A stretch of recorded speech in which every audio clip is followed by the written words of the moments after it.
What's up, Powerlifting Nation? Today we're going to talk about Agata Sitko's ban situation. We have an update, and we're also going to talk about two super heavyweights, Senita Müller and Jesus Olivares, who have been doing some crazy things in training and in competition.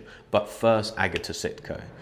Now, I've already made two videos about Agata Sitko's suspension, and those are in much more detail. So if you want to know the ins and outs of the situation, go and watch one of those. However, basically what happened was that in July, we found out that Agata, her license to compete in the IPF has been revoked for the next 6 months.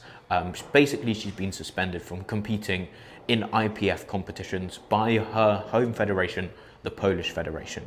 Why has this happened? Well, it is because Agata Sitko didn't go to the World Games.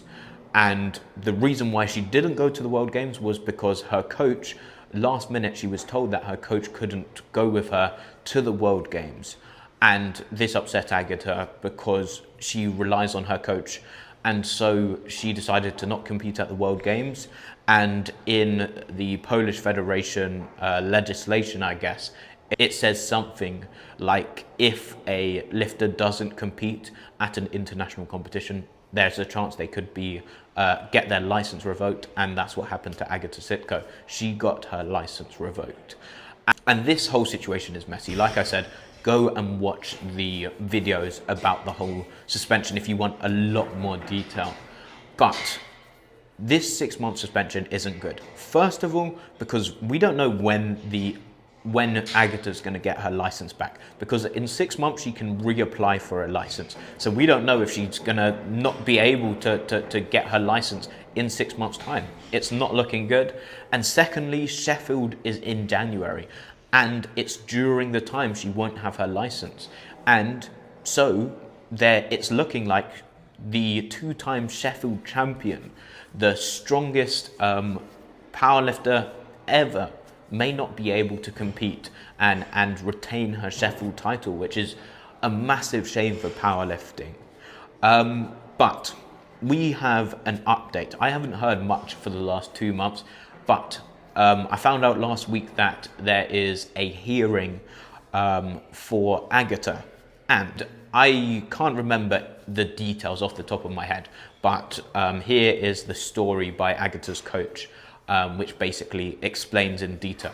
Now, the second point, we'll focus on that first. The second point basically outlines what the reason why she got suspended.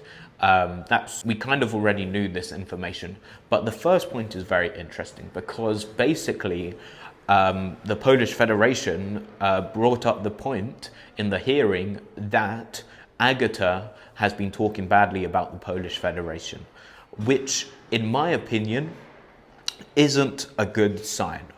And it's not a good look for the Polish Federation, because Agata, yes, after her suspension, she has talked a lot about how she dislikes the Polish Federation and how it may be corrupt. But I think that the Polish Federation should allow her to speak in whatever way she wants about the federation. They should just take it as constructive criticism and try and move on. The Polish Federation, in my opinion, shouldn't be able to kind of get upset or even consider when talking about a suspension, the fact that she hasn't been speaking very kindly about the federation.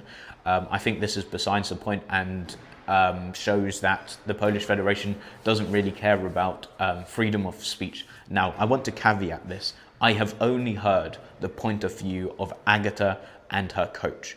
And so I may have got the situation wrong. Maybe they aren't presenting the full kind of truth, the full facts. That is possible. We have only seen their kind of one-sided bias side, but I may be wrong.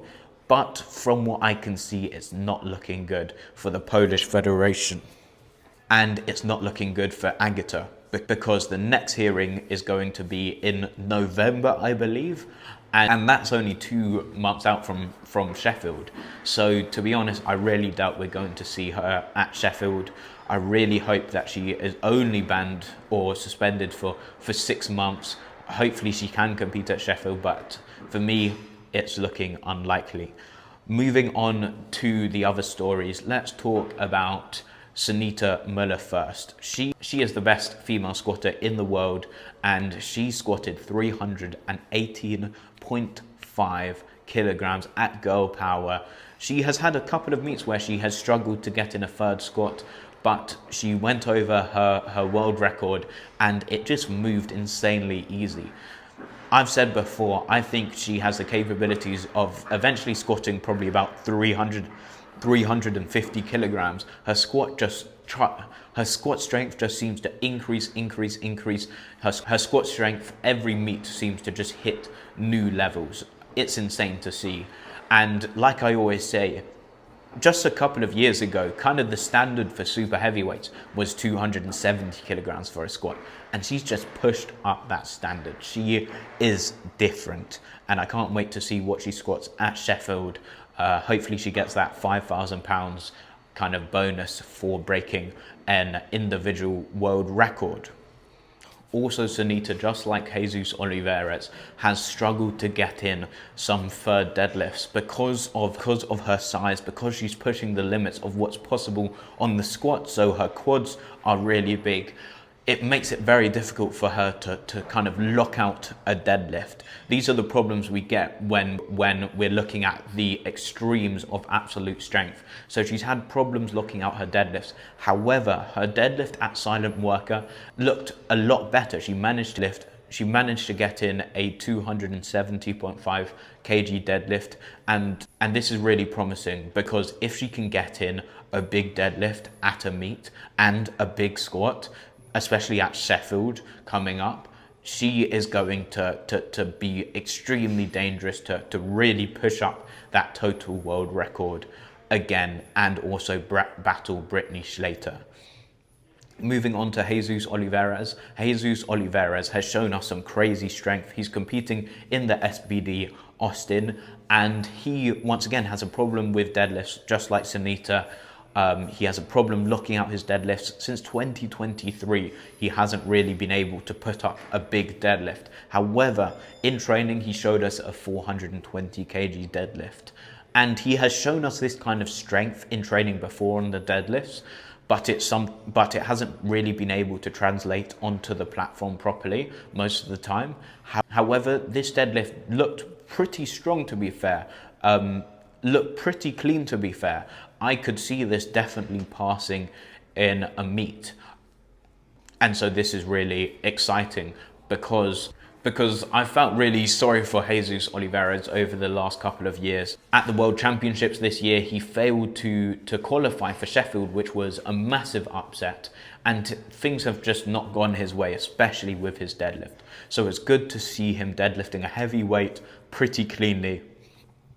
Hopefully at SBD Austin, he can get in a big deadlift. At SBD Austin, he is going to want to just go all out, put up a massive total, maybe even go over his 1,152.5 kg massive world record, because he kind of needs to get his confidence back. He needs to know that he can put up a massive squat and a massive deadlift on the same day and break his total from 2023. Jesus' squat is also looking extremely strong. He did a 435 kilogram PR for 3 reps. And I think that from these 2 lifts, I think he actually has a good chance of going over 1,152.5 kg. I think that maybe SBD Austin could be the competition where he manages to have a clean day, where he executes and puts up a legendary total. Hopefully it's in November. Thank you guys so much for watching. I'll see you guys in the next one. Goodbye.